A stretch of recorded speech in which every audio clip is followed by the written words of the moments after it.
본 방송에서 제공되는 모든 정보는 투자 판단의 참고 자료이며 투자의 최종 책임은 본 방송을 이용하는 본인에게 있습니다. 네, 반갑습니다. 자, 오늘은 12월 16일입니다. 일단은 큰 이벤트가 끝났어요. FOMC가 끝나면서 전체적으로 좀 한시름 놓는 듯한 그런 느낌이죠. 일단 FOMC에 대해서 뭐 우려감보다는 이게 빨리 좀 지나가라 이런 느낌들을 좀 많이 가졌을 거라 생각합니다. 왜냐면 다 알고 있는 거고 뭐 네가 그래봤자 거기서 거기 아니겠느냐 이런 식의 얘기했을 거란 말이죠. 그래서 실질적으로 이제 투자자들 입장이나 사람들 입장도 일단 지나고 나면 괜찮을 거야 라고 생각하셨던 분들 제법 있으셨으리라 생각합니다. 자, 지금 다우지수, 나스닥 모두 급등세로 마무리가 됐어요. 지금 일단 출발은 그다지 좋지 않았습니다. 그리고 오후 늦음하게까지도 그다지 좋지 않았거든요. 거의 한 2시경 넘어서면서부터 주가가 상승한 것으로 보여집니다. 이거는 이제 FOMC 기자회견 이후에 이제 연준의 발표에 따른 그런 내용이 아니었을까 생각됩니다. 2시경 넘어서면서부터 이제 주가가 급등세를 보이기 시작했는데요. 다우지수가 마이너스권에서 1% 넘게 상승 마무리되죠. 플러스 1%로 상승 마무리됐고요. 나스닥은 플러스 2.15% 상승 마무리가 됐습니다. 그러니까 나스닥 같은 경우는 더 빠르게 올라간 거죠. 뭐 금리를 인상한다라는 부분들은 기술주, 성장주에게 당연히 악재가 되기 때문에 그동안 나스닥이 짓눌려 왔었던 모습이 있었는데 이 정도면 버틸만한데? 괜찮은데? 라는 얘기를 하게 된 거죠. 그러니까 일단 연준의 이런 테이퍼링이 굉장히 매파적으로 바뀌었다라고 하더라도 견딜만해. 이미 시장은 이런 정도는 충분히 반영을 하고 있어. 괜찮아. 라는 이야기를 하고 있는 거다라고 생각하시면 되겠습니다. 그러면 연준이 도대체 무슨 얘기를 했는지 알아봐야 되겠죠. 이 테이퍼링에 대한 내용들 살펴보게 되면 내년에 기준금리를 3차례 인상할 수 있다라고 일단 밝힌 겁니다. 또 채권을 이제 매입하는 그 부분을 이제 축소하는 거 있잖아요. 그러니까 시장에 돈을 풀어주는 이 테이퍼링 같은 경우도 규모를 2배로 늘려서 종료 시점을 이제 기존에 6월에 종료하겠다라고 얘기가 있었는데 3월로 앞당겨질 것이다 라고 얘기했답니다. 그러니까 그동안 채권 매입을 통해서 시장에다 계속 돈을 풀어주고 있었는데 요것을 이제 줄여나가는 게 테이퍼링이죠. 그러니까 이 테이퍼링을 통해서 이제 그 유동성 장세의 종식 이 부분을 알리고 있었고 또 유동성 장세가 끝나고 나면 이제 금리 인상 이런 것들이 이제 진행이 되는 것이 이제 순서인데 금리 인상이 너무 멀리 있다 이거죠. 너무 멀리 있으니까 이걸 땡겨가지고 조금 더 빨리 해야 되겠다. 왜? 최근에 물가가 계속 올라가고 분위기가 계속 그런 쪽으로 금리를 인상하지 않으면 안 될 것 같은 분위기로 가고 있으니까 라는 부분이겠죠. 물가 인상이라든지 뭐 이런 것을 앞세우고 있지만 그만큼 시장 경기가 좋아지고 있기 때문에 우리가 유동성을 계속 공급해야 될 이유가 없다라는 속내도 있을 겁니다.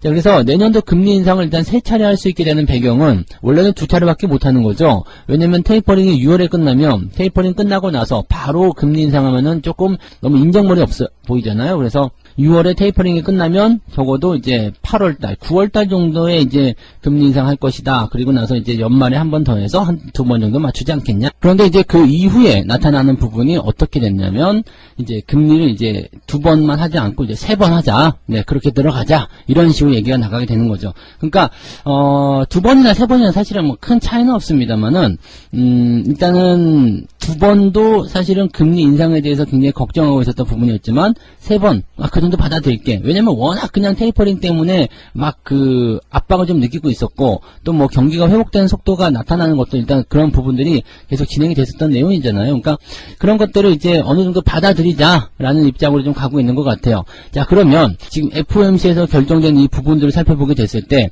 이 테이퍼링의 가속화, 그래서 후반부에 2번의 금리 인상보다는 이걸 좀 땡겨가지고 금리를 3번 인상시키는 쪽으로 하려면 이 테이퍼링을 앞당길 수밖에 없다. 그래서 3월에 종료를 시키고 금리를 3번 정도 하자. 그러면 금리 인상이 6월에 진행되는 것이 아니라 조금 더 빠르겠죠. 한 4월이나 5월 정도 진행이 될 가능성이 높겠죠. 그러면 4월, 5월, 그 다음에 원래 예상대로 했을 때 한 뭐 9월, 뭐 12월 뭐 이런 식으로 금리를 한 3번 정도 올리겠다.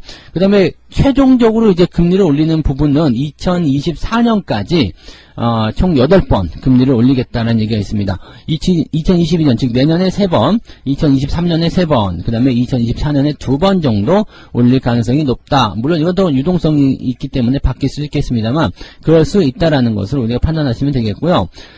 지금 현재는 이제 제로금리라고 봤을 때 2024년 말이 되면 2.1% 정도 올라갈 것이다 라고 예상을 하고 있는 겁니다. 자, 2024년 말이 됐을 때 겨우 미국 금리가 2%입니다. 그러면 2%대 미국 금리면은 어느 정도 경기가 정점에 들어갔다 볼 수 있거든요. 근데 그게 2024년 말이에요. 그러면 여러분들에게 남아있는 기회는 이제 3년으로 늘어나게 되는 거죠. 네, 내년, 후년, 그 후년까지요.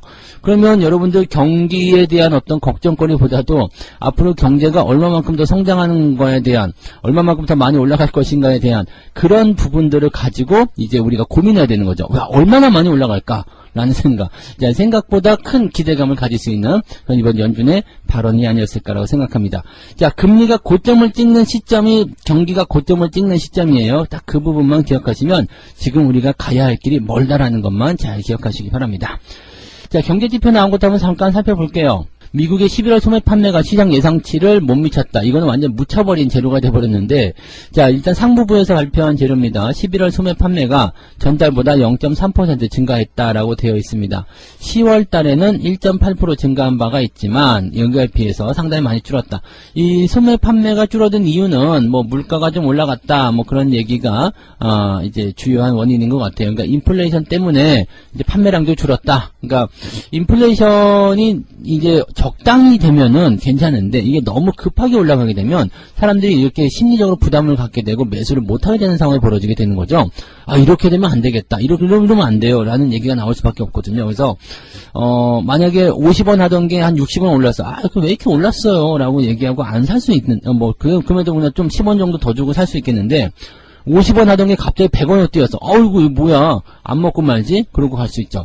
자, 근데 이런 부분들은 일단 뭐 어느 정도 또 안정화를 찾아야 되는 상황이 되는 거죠. 그래서 지금 어떻게 보면 인플레이션 같은 경우가 계속적으로 이제 증가세를 보이고 있고 뭐 어쩌고저쩌고 얘기가 많아서 시장이 걱정거리가 되고 있지만 이렇게 가격 상승에 대한 폭이 커서 소매 판매가 줄어들 정도라면 오히려 물가에 대한 부분들은 이제 진짜 4분기가 들어서면서 안정화를 찾지 않겠는가라고 생각이 좀 듭니다. 왜냐면 수요가 계속적으로 늘어나면은 물가는 계속 올라가거든요. 근데 수요가 지금 줄어버렸잖아요. 수요가 줄어버리게 되면 물건값은 내려가게 되어 있습니다. 이거는 당연한 수요와 공급의 원칙에서 나타나는 부분이어서 어떻게 보면 진짜로 파월이 이야기했었던 일시적인 물가 상승, 인플레이션이지 않았나 라는 생각이 살짝 들기도 하겠습니다. 그래서 파월이 너무 또 성급하게 그런 것들을 결정했던 것이 아닐까 싶기도 한데 뭐 어쨌건 금리 인상에 대한 발표는 했어야 되기 때문에 이런 전체적인 부분에서 봤을 때 잘했어 라고 말을 해주고 싶네요. 자, 일단 미국 증시 상황 좋게 잘 마무리됐기 때문에 국내 증시에도 기대감이 좀 쏟아지겠죠. 그래서 어제 외국인들이 막판에 살짝 매수해서 들어오는 부분들, 이것들이 아마 뭔가 냄새를 좀 맡았지 않을까라고 생각을 해보는 부분이고요. 우리도 어느 정도 눈치는 다 채고 있었기 때문에 잘 대응하셨으리라 생각합니다. 자, 긍정적으로 느긋하게들 보시면 좋겠고요. 오늘 시장 너무 이제 또 팍 뛰어 올라가면은 또 뛰어 올라가는 거에 대해서 또 항상 걱정거리 생기는 거죠. 그러니까 항상 편안하고 똑같은 마음으로, 주가가 내려가든 올라가든 기준이 변하면 안 됩니다. 항상 그것은 단기적인 변동에 불과한 거기 때문에 항상 편안한 마음으로 여러분들이 대응을 해주셨으면 좋겠네요. 그래서 그 부분들 잊지 마시기 바라고요. 자, 두 번째 이야기로 넘어가도록 하겠습니다. 속 터지는 주가에도 한국의 글로벌 수익률은 1등을 기록했다, 이런 얘기가 나옵니다.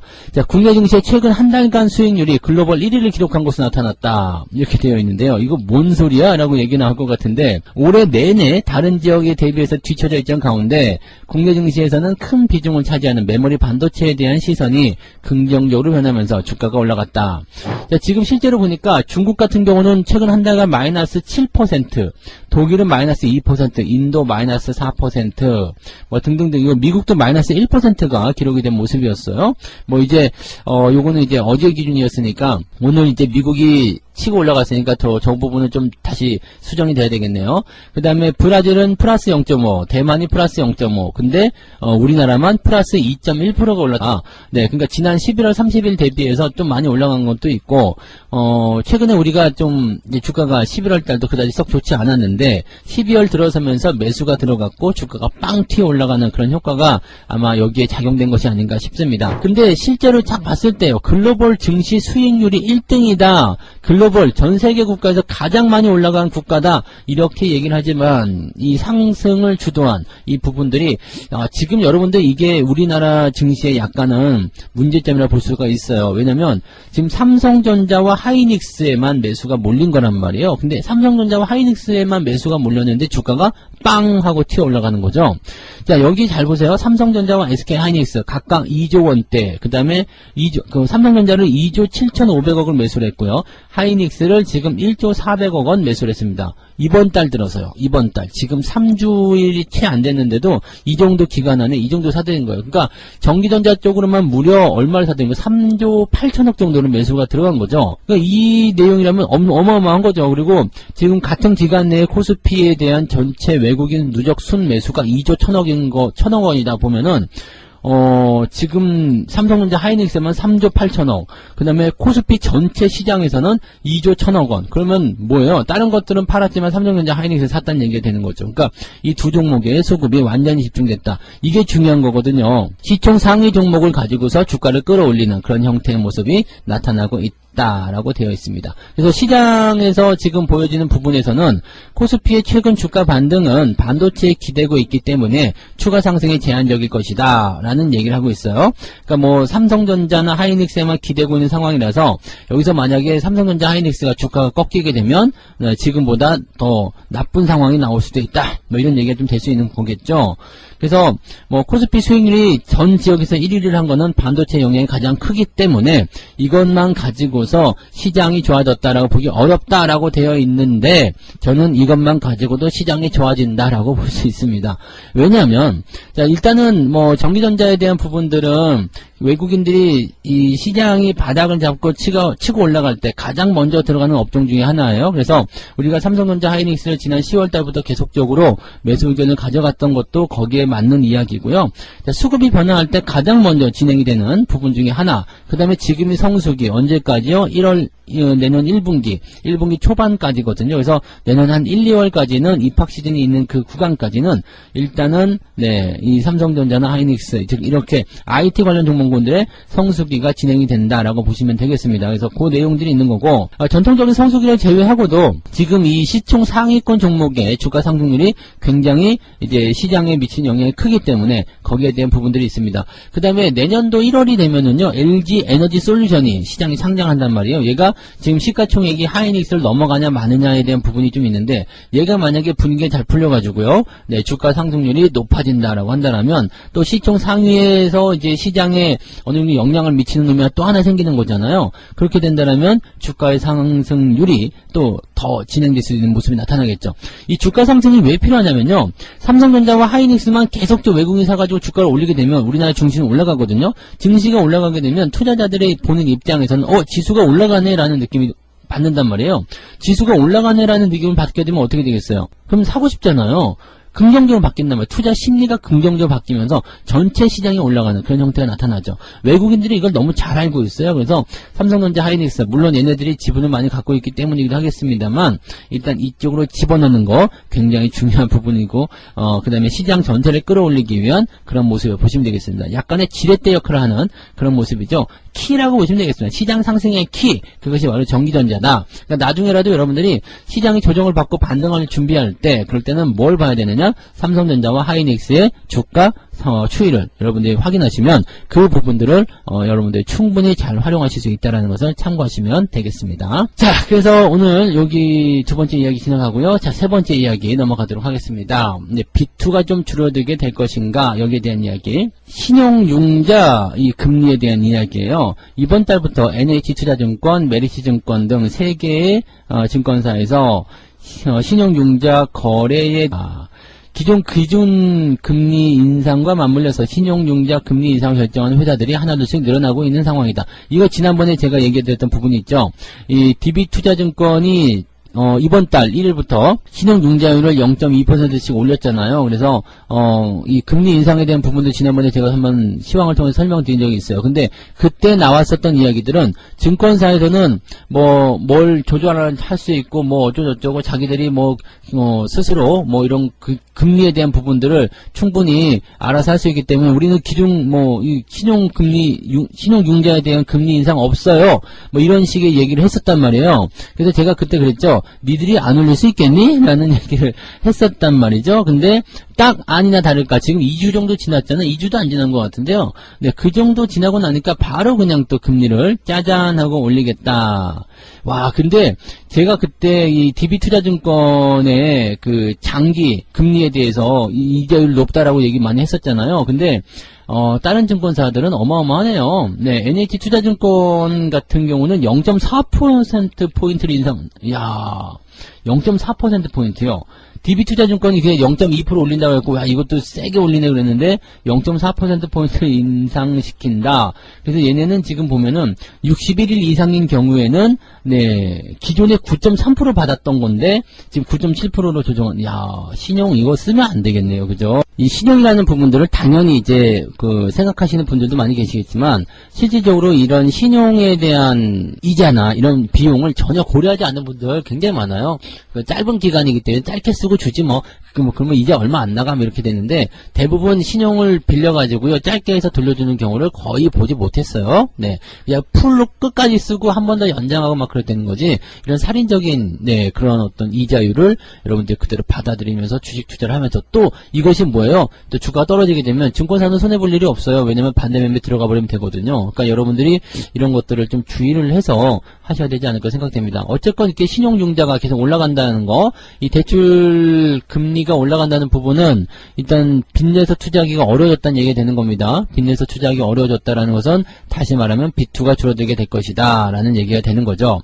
그래서 이자에 대한 부분이 실생활로 들어오게 된다면 이것은 이제 전혀 생각하지 않고 있었던 부분은 아니겠습니다만 당장 불편해요. 많이 힘들고요. 그래서 그런 내용들이 나오게 되면 이제 빚내서 투자하는 부분들이 많이 줄어들지 않을까라는 생각을 좀 해볼 수가 있겠습니다.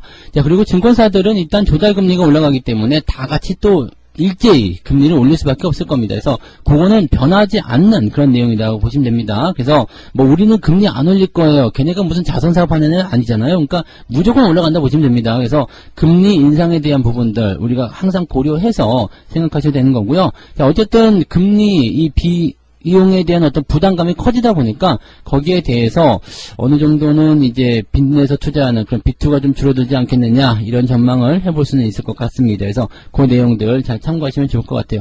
빚내서 투자하는 부분이 줄어들게 된다면 시장에 돌아다니는 이제 불건전 자금을 해야 되겠죠. 그런 자금들의 어떤 그 폭들이 조금씩 감소될 수 있는 상황이 좀 있어서 시장이 조금은 건전해질 수 있다 이렇게 판단하시면 될 것 같습니다. 당장은 이것저것 부담스럽다 볼 수도 있겠습니다만 그런 구간들을 또 잘 넘기게 되면 이제 좋은 그런 기회가 나오게 되겠죠. 그래서 악성 매물 그런 것들이 이제 소화될 수 있는 그런 기회가 될 수 있지 않을까.